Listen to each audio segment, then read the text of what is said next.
according to St. Mark, the 1st chapter. Glory to you, Lord. Jesus and his disciples went to Capernaum, and when the Sabbath came, he entered the synagogue and taught. They were astounded at his teaching, for he taught them as one having authority, and not as the scribes. Just then there was in their synagogue a man with an unclean spirit, and he cried out, "What have you to do with us, Jesus of Nazareth? Have you come to destroy us? I know who you are, the Holy One of God." But Jesus rebuked him, saying, "Be silent and come out of him." And the unclean spirit, convulsing him and crying with a loud voice, came out of him. They were all amazed, and they kept on asking one another, "What is this? A new teaching with authority?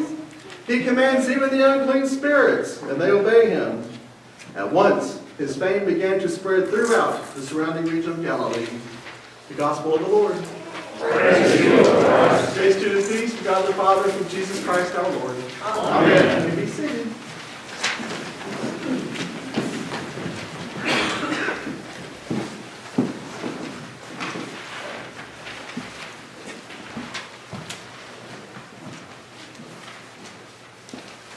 All right. 1942, which was a while back, C.S. Lewis wrote a little book called The Screwtape Letters. I don't know how many of you may have read it. I read it years and years ago when I was just a youngster. I loved it. The main plot was there's a senior demon, and he's a demon. His name was Screwtape. Screwtape. And his nephew was kind of a little demon in training, and his name was Wormwood. So Screwtape and Wormwood was sending letters back and forth to each other while Wormwood was learning how to tempt someone and hopefully lead the patient into damnation. And the whole book is about this. It's a Christian apologetic about temptation, what that means and what that looks like, and then people's response and kind of how that looks like, and then God's activity in any of that. It's an interesting book, and it kind of reflects a time when people really, and I know some people still do, that's okay. If you do, I don't care. There's some folks who have this idea of evil being an anthropomorphic type of entity. In other words, it's like an entity that you can touch and see and feel. And that's okay. Like the devil's always kind of portrayed, with the horns and all the stuff. And I think that's just easier for people to have a visual. But we know in our text this morning, it was a little different than that. This guy who was possessed, a foreign power had taken him over. And we know that even today, we may not call them demons, and we may not use that same kind of language because we have come a long ways in our understanding in 2,000 years. But nevertheless, I think we would all agree that evil still exists, and it is alive and well. We know that evil can enter into a person's life and wreak complete havoc. We know that because we all have friends, maybe ourselves, who suffer with some sort of addiction. We all know that we all have friends, and we all know people who have died from some sort of dreadful disease. Relay for Life last night, the whole business of that is to bring hope, healing, and hopefully a cure to cancer. We've had a lot of our loved ones here die from cancer. That is a real thing. Doesn't matter if you have a picture of what it looks like. To me, I see the people's faces, but I don't see demons. But I do see evil. And cancer, any kind of thing that destroys, tears down, and it tears apart. I think most of us would define that as evil. In Jesus' day, they had a real thing about evil, and especially if it involved any kind of disease or any kind of mental concerns, emotional concerns. They believed that God really was angry most of the time, that there's some reason that this person was suffering. In other words, they didn't have much faith in random things just happening. They weren't comfortable with that. And I guarantee you, there are people in this room who don't like random either. The random things just sometimes happen. Anyhow, in Jesus' day, they certainly did. And so there's this thought, why wasn't Jesus concerned with becoming unclean himself just by being around these people? And certainly when you see someone possessed by the demon, you don't just walk up to them. What if it rubs off? You laugh. I know a lot of people think a lot of things rub off. If you're around them, it might rub off. You better stay away. And that was their thought, and that was their thinking. So they didn't think Jesus should be around this stuff because it would make him unclean. And yet the really interesting thing about Mark's Gospel, first chapter, this is the first act of power in Mark's Gospel. Hold that in mind. That is really important. Because the first divine act of Jesus in all four Gospels tells a message all unto itself. This is the first act of power in Mark's Gospel. Hold that, just hold that thought. Because in this first act of Jesus, this first deed of power, however you want to phrase it, miracle, exorcism, this first act, you would think, might involve a lot of people. You'd think that maybe the exorcism would be to eradicate, oppression maybe in the whole nation. I mean, I don't know what your imagination is. I know their imagination that the Son of God, the Messiah, would do something really big. It didn't really enter into anybody's thought that it would start with an individual. One man, happens to be a man, one person, the first deed of power. I think that sends a really powerful and clear message that everyone matters. Every live, breathing human being matters in the coming reign of God. There are no throwaways. There are none who are to be left out. There are none who are less than. There are none who don't deserve. There's no such thing as male, female, Greek, Jew, slave, free, gay, or otherwise. They're all the same. Humanity is humanity. And in this first deed of power, Jesus is reaching in, because when God reaches into evil, whatever it looks like and whatever it is, Jesus, he is bringing in the divine. He is making holy what others call, defiled. Jesus is bringing in and making sacred everything that other people want to throw away. Suddenly, this thing that was evil, this thing being this man, whose evil had wreaked havoc in his life, and probably, don't you imagine, his entire family? So this whole family, and probably the whole community, suffered because this one man suffered, and Jesus suddenly reached in and made him clean and whole, and most importantly, holy. And he was restored back into the community. He's finally one of them again. He's a son of Israel once again, restored, made whole. That is a powerful, powerful, powerful indicator of how this gospel is going to go. And you might just imagine for yourself, some people are not going to be too keen on this idea. Because think about who has the most to lose in this coming reign of God. If this really is part of the gospel, and I personally believe it is, and I know you do too, if we really believe this is part of the gospel, that every single person matters, there's no throwaways, there are some people who are going to be threatened by that. They were certainly threatened in Jesus' day, and we know that because he begins to meet. This is the first also sign of major resistance in the gospel of Mark. And so we have this resistance that's going to grow and it's going to build until finally the most powerful and the ones who have the most to lose are finally going to act out in violence to shut it down and to kill the gospel once for all.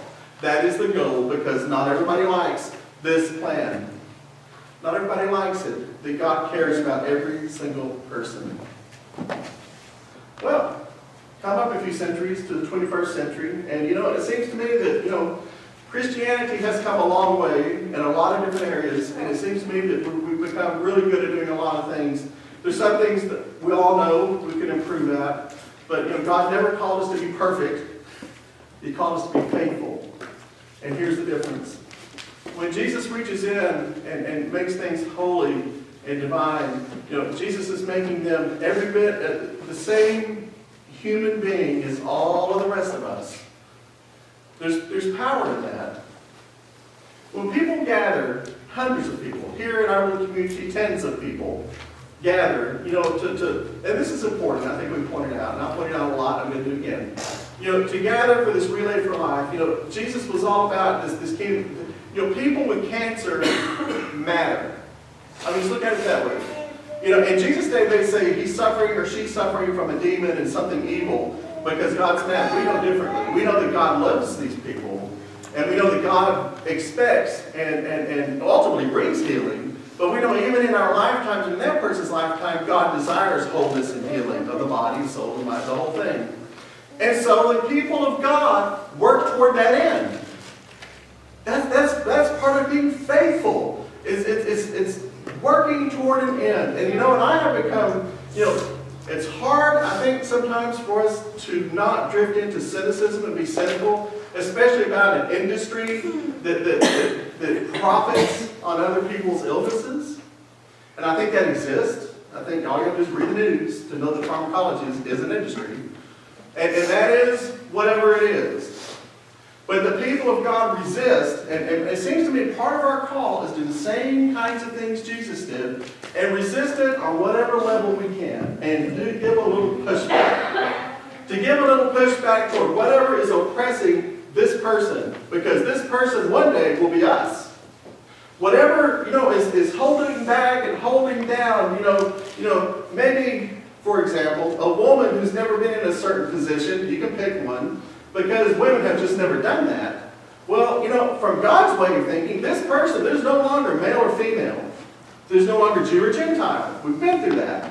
And in this word, this person matters, and in the coming reign of God, women matter every bit as much as the male counterparts. There's no such thing as a patriarchal society. Not in the reign of God. It doesn't exist. There's also, let me just throw on top of that, not a matriarchal society, because those exist also. They're all equal. Well, and it's just. If that's a better word. I think it's just. Because everybody's treated justly in the reign of God. It seems to me that the people were amazed at Jesus' teaching because no one had ever heard of that. There's people in our culture and in our society who've never heard of that. Who've never heard of a God who desires for all people to be lifted up. In a perfect reign of God, there wouldn't be any such thing as hungry people. It wouldn't exist. There would be no such thing as people living on the streets. It just wouldn't exist. And the coming reign of God, that is what that is where we keep our goal on Jesus, and where Jesus is doing the most work, and what can we do to be a part of His way of being in the world. And that, to me, it seems, starts with this one man that mattered. This one guy that Jesus saw. This one fellow. And I'd like to also point out, did you notice that the demon was, he knew Jesus. He knew who Jesus was.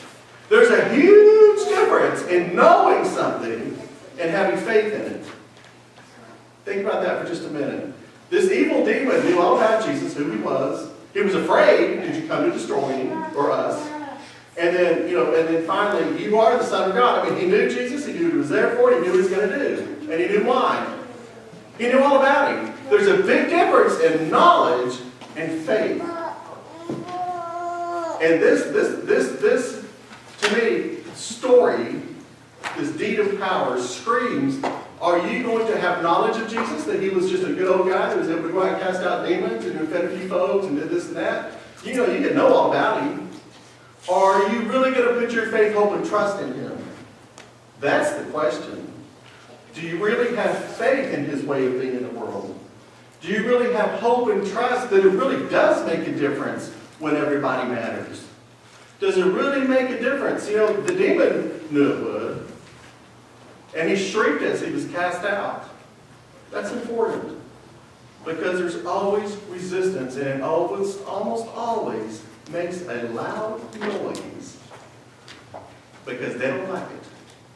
Because power and oppressive powers and oppressive forces, whether it be disease, sickness, you name it, politics, however you want to define it, whatever it is that you think is keeping anybody down for whatever reason, and not just our culture, I'm talking globally, there is a resistance called Christianity, following Jesus' way, and it's not just a matter of following, it's a matter of having faith in His way.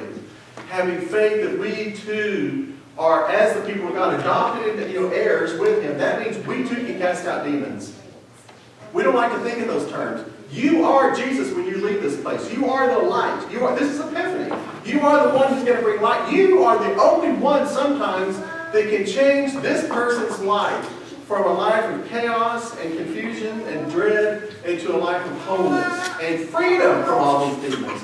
Freedom maybe, and I met a person this Friday night. This was horrible. I won't tell the whole story, but he just felt like This fellow truly, within his heart, he truly believed that God was, the God of the Old Testament was evil and just mad at everybody. And and I am mad at that, I'll cast that out into the inner darkness. The cross meant nothing to this guy.